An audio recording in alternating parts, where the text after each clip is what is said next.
Guys, welcome back to Dishonored. This is Queen 3210 here, and we're actually going to jump into we're going to jump into the campaign, The Knight of Dunwall, and then after that is going to be the Bridgemore Witches.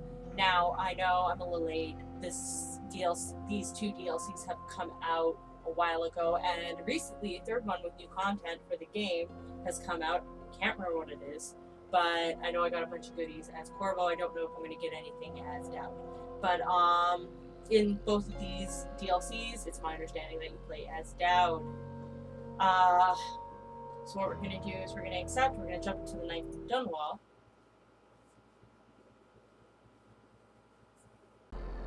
Now, I did attempt to start a Let's Play with this, but for whatever reason, Scrap started acting up, so what we're going to do is we're going to start a new game. And we are going to play as Novice. There are 3 different difficulties. There's the Elite, there's the Veteran, and there is the Novice. So we're going to do Novice because I suck.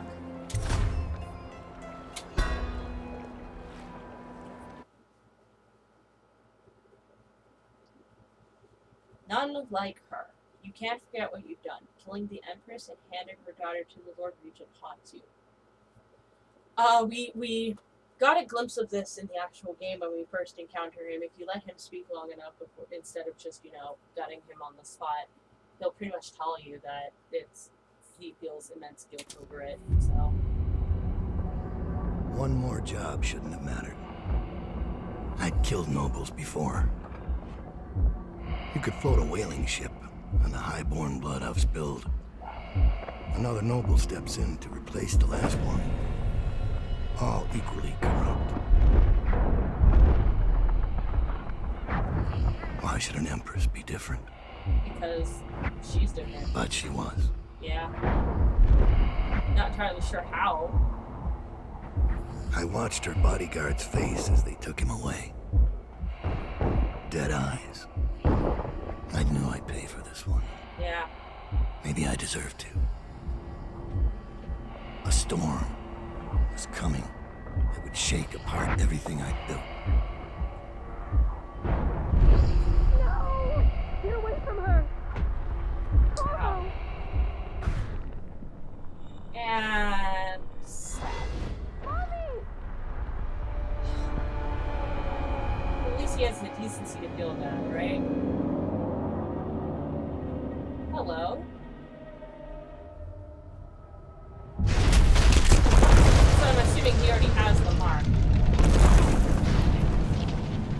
So that means he's seen the outsider before. Okay, so there she is. Much in the same way that I found her. In memory of Her Majesty Jessamine Kaldwin, mother of Emily, Empress to us all. Of course. You killed her. Yeah. It's the same. That's the same kind of letter that Corvo got in the first game, where he, instead of Corvo's letter, it says, "You cannot save her. You cannot save her." Sort of route. Move rapidly from place to place unnoticed. You can move horizontally as well as vertically, and aim at ledges to climb over them. Time will freeze. You stop moving while you aim, even mid-jump. Oh wow! This gives you time to plan an escape or perform feats like changing direction in midair. Oh, that's kind of awesome. Hold the right click to target. While targeting, a spherical marker indicates where you will end up. To freeze time, release all movement controls, including the spacebar. Interesting. Oh.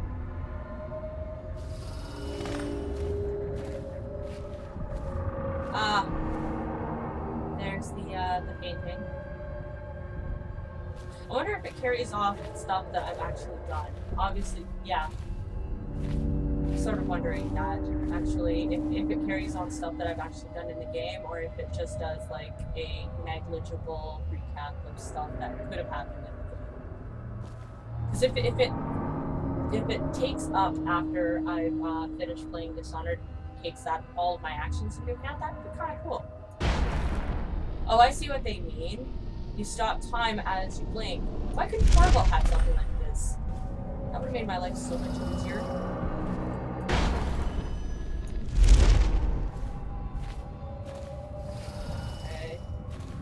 thought maybe there might be something in here. Yeah, that's kind of cool. Let's take a look at the power wheel. I avoid haste, see in the ruins, charge through the walls. Press the right click to see in the dark to help you locate bone charms and ruins. With this power equipped, the marker of the outsider on Daud's hand will light up when you are facing a bone charm or ruin. Yeah, because he doesn't have the heart. That makes sense.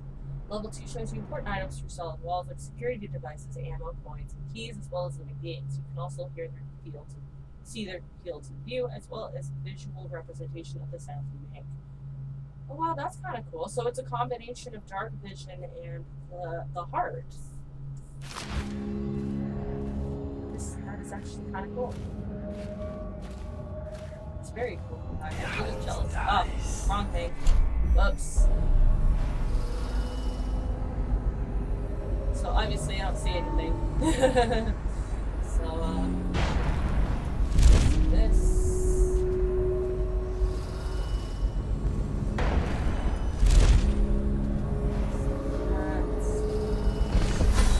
Daud, my old friend. Hi. It's been a long while, but you've got my interest again. Oh, that's interesting.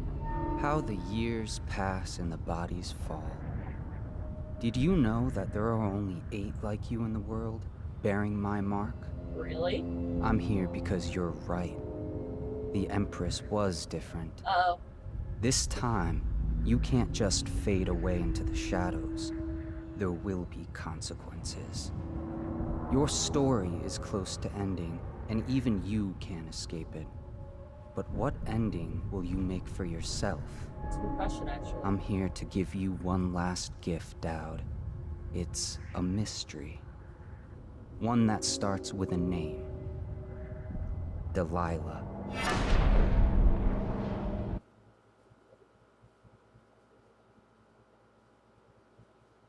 Bundry Rothwald is a ruthless businessman who owns a slaughterhouse and a fleet of whaling ships, including a ship called Delilah.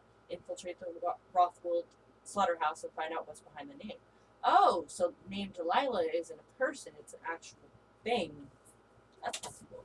For 6 months, the city writhed and changed. Yeah, I did. For 6 months, I tried to forget what I'd done to the Empress and her little girl. Boo-hoo. But there was no forgetting.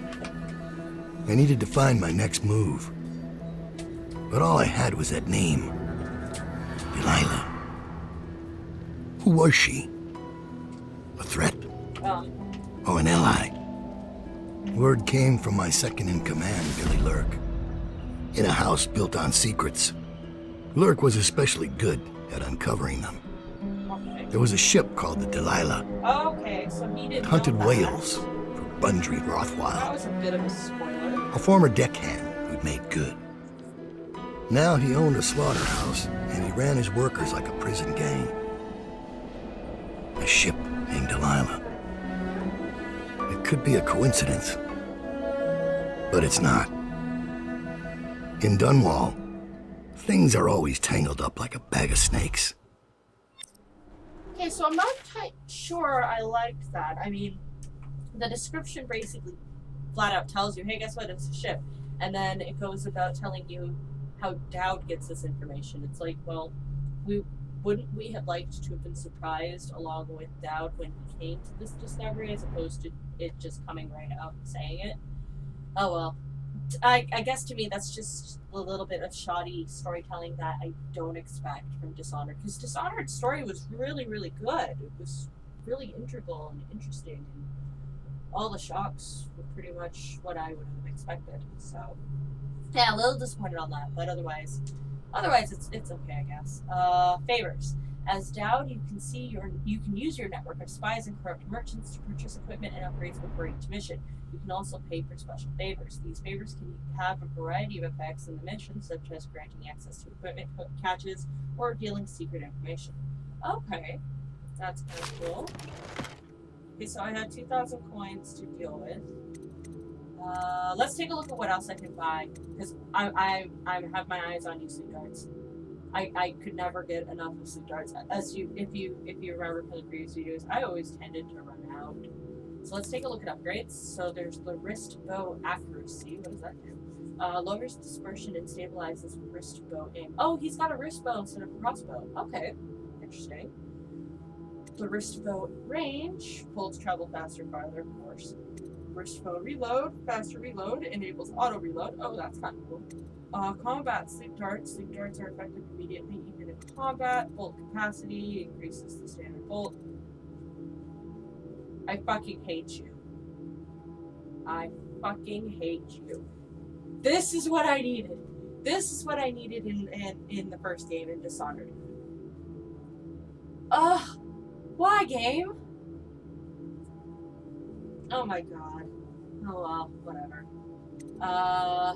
Grenade capacity, choke dust capacity. What's that? Increases choke dust storage. Well, yeah, I get that. I know what that does. What the fuck is choke dust? And of course, your bone charm capacity. Enables 1 additional bone charm to be active. Total is 4. Max is 6. So let's take a look at these favors. The safe code. A guard overheard the code to the safe in the shipping office and will etch it on the wall. Ooh, so no more of my my twisty turny thingy and having to edit the video to make it go faster. Okay. The stolen rune. A bribed laborer will misplace a rune he found in a crate full of old scrimshaw bound for the Academy of Natural Philosophy. The rune will be hidden in the sewer that spills out into the river. Okay, that's interesting. And silent sabotage. A bribed worker will disconnect the security on the refinery valves using the valves will not solve it. Ooh, yes, I need this. I need this if I'm gonna go for the stealth playthrough like I did with the other one. I will take the stolen rune and please save confidence as well, because that's useful. I will also take the sleep dart capacity because I would be stupid not to. There's another one. Wow. Okay. Let's hold off because if I don't have enough money to actually buy stupid things, then what good is it going to be? Combat sleep dart, however, use that. I've got 13 max, that's kind of cool. Choke dust, a non-lethal grenade that temporarily disables enemies. Whoa. What? This powerful irritant can be thrown, creating a noxious cloud. Affected enemies will be temporarily blinded and disabled. Ooh. Yes, please.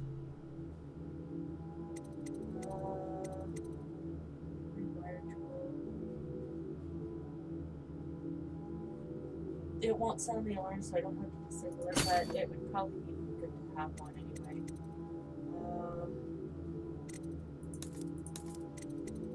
Okay, so I can't buy any of these, that's fine. Spirituality.